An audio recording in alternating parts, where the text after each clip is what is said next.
Neat ಪರೀಕ್ಷೆ ಸಂಬಂಧ ಕೇಂದ್ರ ಸರ್ಕಾರದ ವಿರುದ್ಧ ಕಾಂಗ್ರೆಸ್ ಪ್ರತಿಭಟನೆಯ ಹಿನ್ನೆಲೆಯಲ್ಲಿ ಕಾಂಗ್ರೆಸ್ ವಿರುದ್ಧ ಬಾಗಲಕೋಟೆಯಲ್ಲಿ ಬಿಜೆಪಿ ಕಾರ್ಯಕರ್ತರು ಪ್ರೊಟೆಸ್ಟ್ ನಡೆಸಿದ್ದಾರೆ.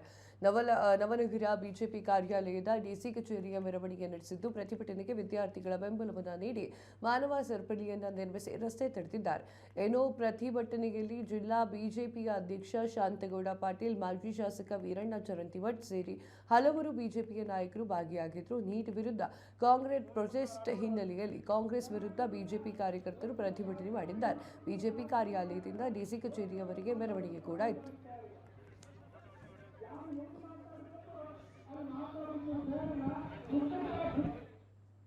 ವಿನಂತಿಯನ್ನ ಅವ್ರಿಗೆ ಕಾಂಗ್ರೆಸ್ನವ್ರಿಗೆ ಮಾಡಿಕೊಂಡು ಸಿಜೆಪಿ ಅಂತಕ್ಕಂಥ ಮಾತನ್ನ ಆ ಹೋರಾಟದಲ್ಲಿ ಮುಂಚೂಣಿಯಲ್ಲಿ ಇರ್ತಕ್ಕಂಥವ್ರು ಹೇಳ್ತಾರಂದ್ರೆ ಈ ಹೋರಾಟದ ಉದ್ದೇಶ ಏನಿರ್ಬೋದು ಅಂತಕ್ಕಂಥದ್ದು ಎಲ್ಲರಿಗೂ ಗೊತ್ತಿದೆ. ಆದ್ರಿಂದ ಈ ಹೋರಾಟವನ್ನ ಖಂಡಿಸ್ತೀವಿ. ಇವರು ಕಾಂಗ್ರೆಸ್ನವ್ರಿಗೆ ಯಾವುದೇ ರೀತಿಯ ನಾಚಿಕೆ ಮಾನ ಮರ್ಯಾದೆ ಇಲ್ಲ. ಇವರು ನಮ್ಮ ಡಿ.ಕೆ. ಶಿವಕುಮಾರ್ ಅವರು ಅಲ್ಲಿ ಹೋರಾಟಕ್ಕೆ ಹೋಗಿದ್ದಾರೆ.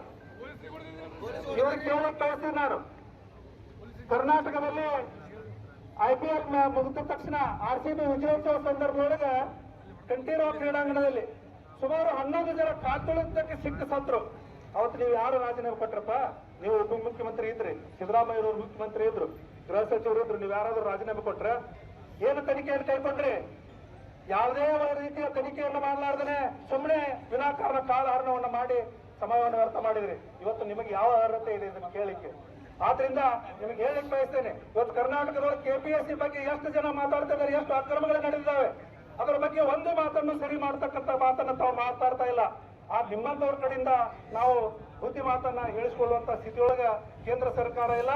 ನರೇಂದ್ರ ಮೋದಿ ಅವರು ಸಮರ್ಥರಿದ್ದಾರೆ, ಸಮರ್ಥವಾಗಿ ಕಾರ್ಯವನ್ನು ಮಾಡ್ತಾ ಇದ್ದಾರೆ. ತಪ್ಪಿತಸ್ಥರನ್ನ ಬಿಡುವಂತ ಮಾತೇ ಇಲ್ಲ ಅಂತಕ್ಕಂಥ ಮಾತನ್ನು ಹೇಳಿದ್ದಾರೆ. PS ಪೂಜಾರಿ ಸಾಹೇಬರು ಕೂಡ ಸ್ವಾಗತ ಕೋರ್ತಾ ಇದ್ದೀವಿ.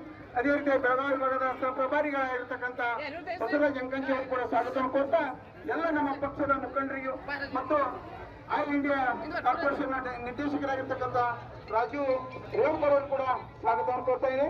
ಅದಕ್ಕೆ ಎಲ್ಲ ನಮ್ಮ ಪಕ್ಷದ ಮುಖಂಡರಿಗೂ ತಾಯಂದ್ರಿಗೂ ಸ್ವಾಗತವನ್ನು ಕೋರ್ತಾ ನಮ್ಮೆಲ್ಲರೂ ಉದ್ದೇಶಿಸಿ ಜಿಲ್ಲಾಧ್ಯಕ್ಷರಾಗಿರ್ತಕ್ಕಂಥ ಶ್ಯಾಮಗೌಡ ಪಾಟೀಲ್ ಅವರು ಮಾತಾಡ್ಬೇಕಂತ ವಿನಂತಿಸ್ತಾ ಇದ್ದೀನಿ.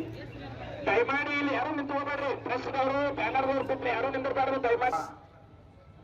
ದಿಲ್ಲಿಯಲ್ಲಿ ಮಾಡ್ತಾ ಇರೋದನ್ನ ನೀವು ಮಾಧ್ಯಮದ ಮುಖಾಂತರ, ಟಿವಿ ಮಾಧ್ಯಮದ ಮುಖಾಂತರ ನೋಡ್ತಾ ಇದ್ದೀರಿ.